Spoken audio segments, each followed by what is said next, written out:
I told you. Okay? Let's go with the I told you so. Apology day coming. Okay. I want to hear. I heard a little bit of the apology. Wasn't enough though. It wasn't enough. My man Jimmie Ward. My man Jimmie Ward. All right, here we go. Let's do it. Jimmie Ward.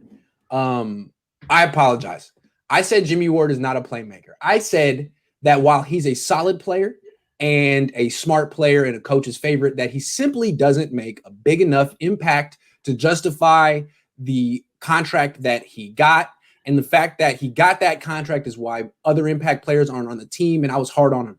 You know what? Your point was always that it's not that he's not an impact player. It's how he's used. It's how he's used. And that's bared out throughout the season.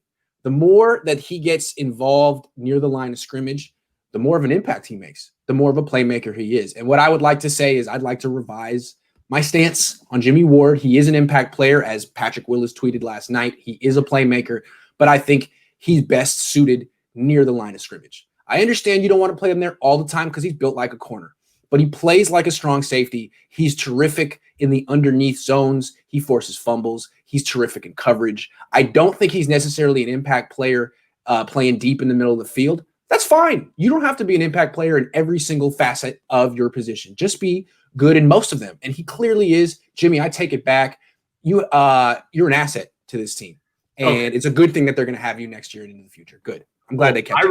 I very much appreciate this apology. I was thinking apology day more to me than Jimmie Ward. But I mean, if you want to apologize. Well, I apologize to you, Vish. You've been trying to tell me. And I've been real stubborn about it. And look, Jimmie Ward was, if not the player of the game, the co-player of the game. And the person I've been trying to get to replace Jimmie Ward was really the only player on the defense who made a big mistake in that game.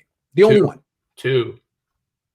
So, all right. First, let's talk Jimmie Ward. First, Grant, I appreciate that a lot. It's real big of you to do that, and I forgive you. I really do. I forgive you. You have my forgiveness. Thank you.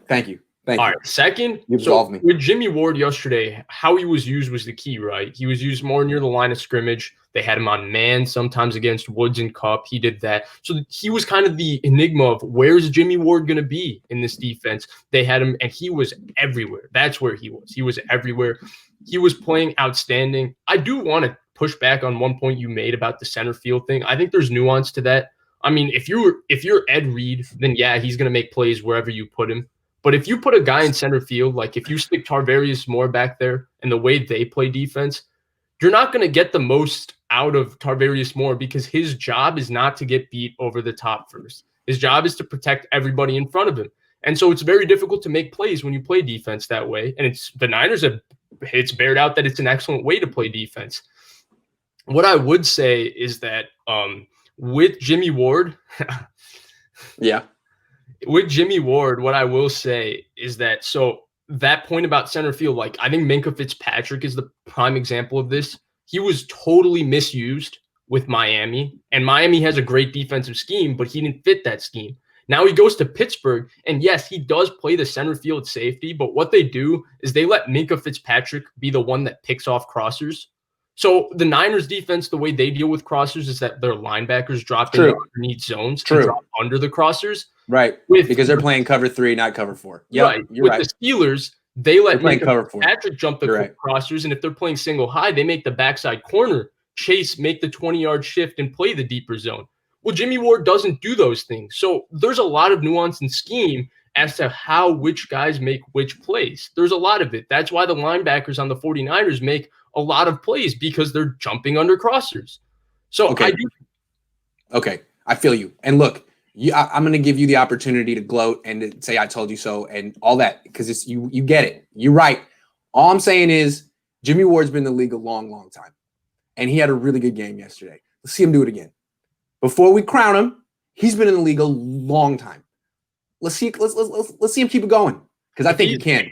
I'd like to see him keep it going. I don't want this to be a one-off. The way he was used yesterday, I have no doubt. He's going to be used the way he was used yesterday because Tartt's not coming back for a while. If the Niners make the playoffs, he might. But that's a topic for later in the show. We are going to calculate the odds. We have specific calculations with advanced algorithms. We've run the numbers, guys. No, okay. Hold on. What do you want to talk about now? Because I kind of want to talk about Mullins. Touch on Moore. So I want to touch on Moore. Okay, let's see what safety. In the prime of just ripping Ward and Tartt for no reason. Okay, you're not done. All right, let's go. Yeah, it wasn't you actually. So what? It was me. It was me. I want to take it. No, it's not you though. So what you do is that you see something and you take it 10% and just put a little feeler tweet out. Then you feel it out and you put it another one, and now you go 20%. And now before you know it, you got 25 people on Twitter tweeting, bench Jimmie Ward. Tarvarius Moore is this playmaker. He's the next. And I didn't say that. You're right. But people are talking about him like he's the next Ed Reed. And we had this question on the show, and I said, well, there's a reason he's not playing. And I know that reason. He took bad angles to the football when he played. Yeah. He's still an inexperienced player. He needs more experience. Athletically extremely gifted, but he needs those more experience.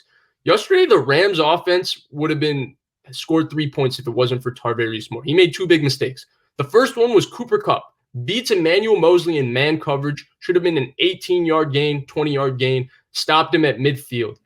Tarvarius Moore overruns it, misses the tackle. Cooper Kupp gains 40 yards or 35 yards, something like that. A lot of yards. And before you know it, guess what? The Rams have a field goal from that.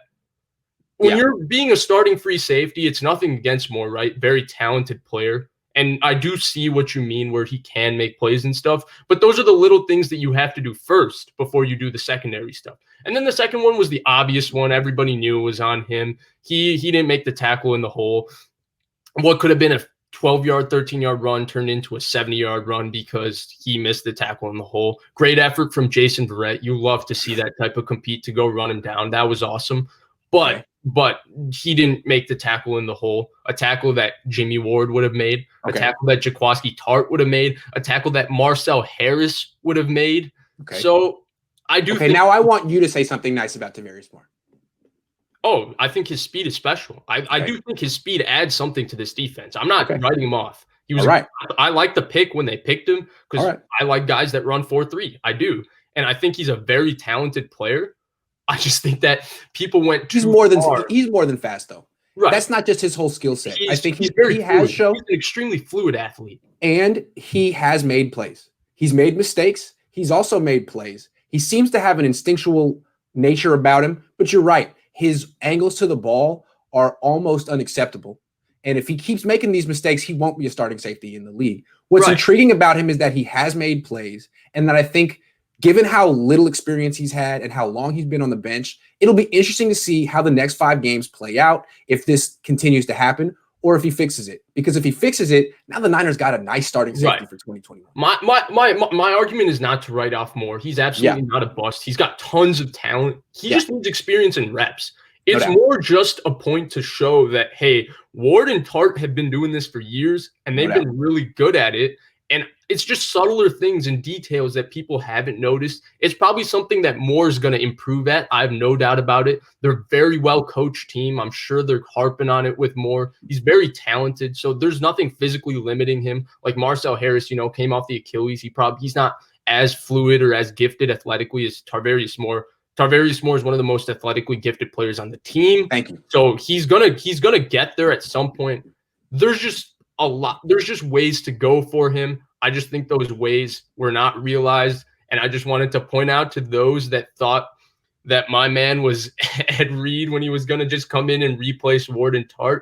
There's ways to go.